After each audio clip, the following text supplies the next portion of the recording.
Hello and happy Tantra Tuesday, everyone. This is Heidi with Shamaya Tantra. I have my rooster friends in the background today because I'm coming to you from Thailand. And if you're not familiar with Shamaya Tantra, it's a place where we get to discover the intimacy of every single part of life and forming a deep and passionate relationship with every single piece of what it means to be a human being.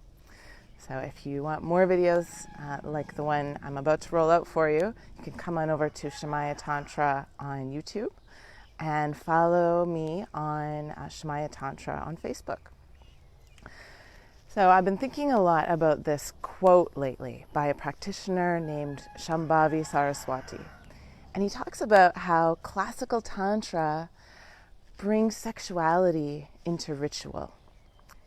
Loosely paraphrasing, his quote says, the difference between Neo-Tantra and classical Tantra is that Neo-Tantra brings ritual into sexuality, and classical Tantra sexualizes ritual. So I want to unpack this a little bit, because what he's getting at with ritual is the layers of meaning in every part of life. Hi, Rebecca. Awesome to have you here again. So in Tantra and in Hinduism as well, everything in our superficial existence has layer upon layer upon layer of meaning.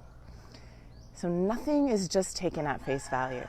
For example, in our genitals is a great example, how the word yoni in Sanskrit refers to the female genitalia, but so much more.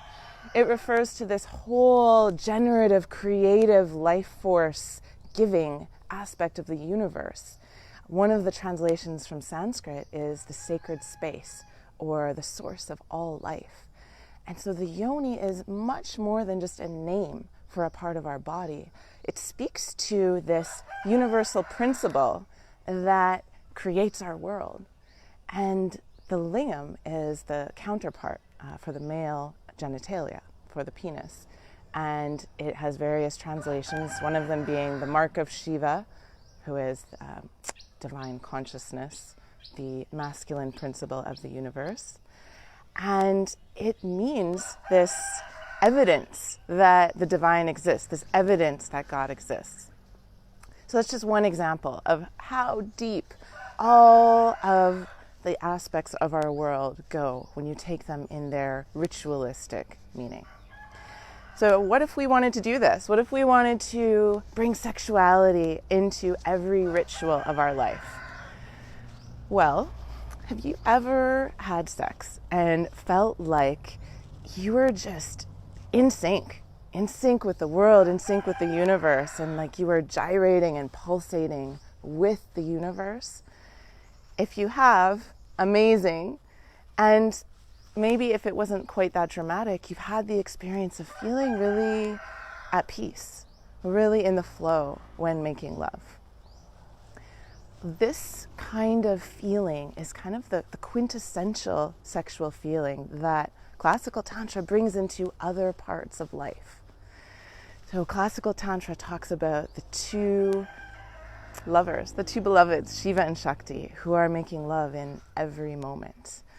And whether we know it or not, they're making love because the existence of our world depends on their lovemaking. And so we can just walk about our day at the superficial level, or we can go down into that ritual level that Saraswati talks about and experience things on the deeper level, experience this quintessential lovemaking in everything you do, from making your breakfast to having a conversation with a boss, even in a business situation. And what happens when you do this is that life takes on all these new dimensions, all of this richness, all of these colors, this vividness come from approaching life in this ritual sexualized way. So I know these words have a lot of meaning in Western society, and you might hear me say them and think like, what are you talking about? But bear with me for a sec. Our roosters have a lot to say about this too. So let's think about this. If you think back to that moment where you felt like you were pulsating with the universe, you were tapping into the rhythms of the universe, feeling like you were a part of the greater whole. And what are a couple other ways that you can do this? Hi, Tanya, good to see you.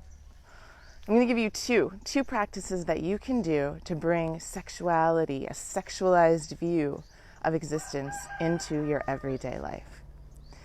So the first one is very simple. You can bring this in when you're just walking, whether you're walking to work, if you're walking outside. You have an experience with the energy of the air, of the sun, of the snow, of the rain, whatever elements are around you. That's Shakti.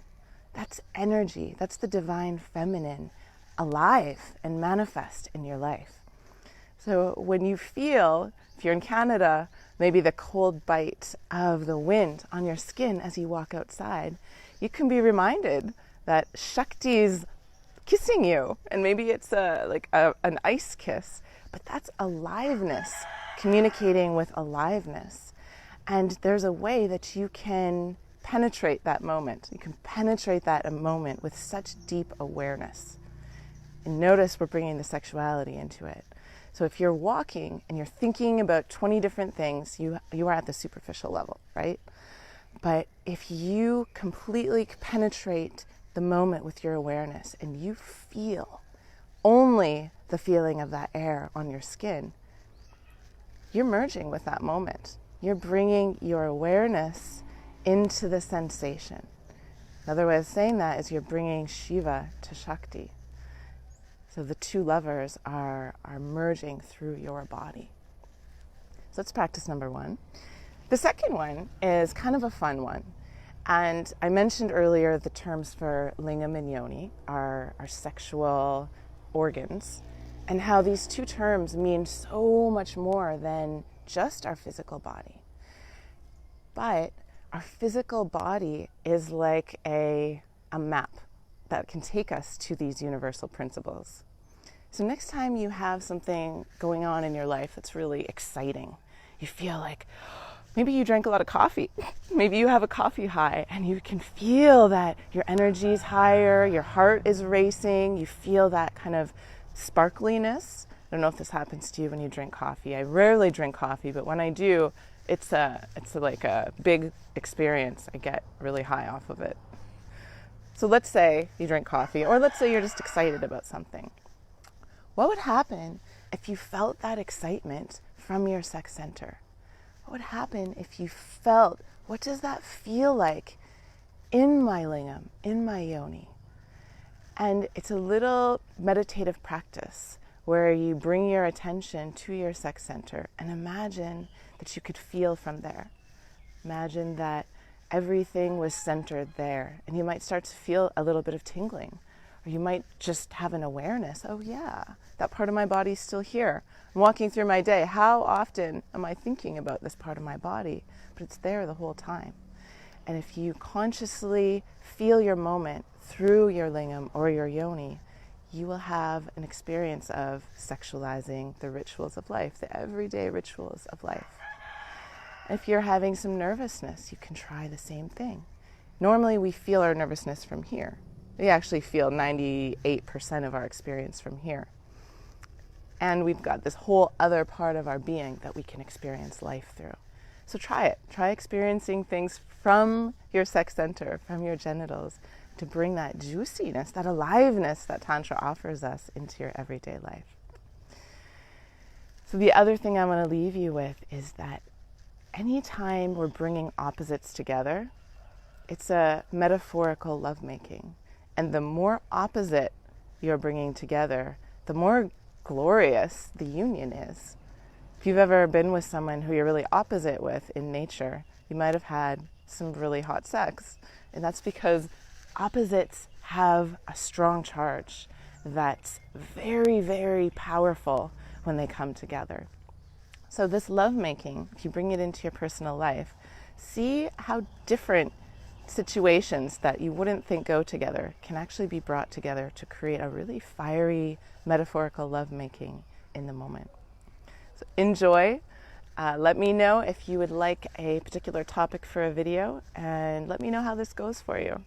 Thank you so much for everyone who is here. Have a beautiful day, night, evening, wherever you are.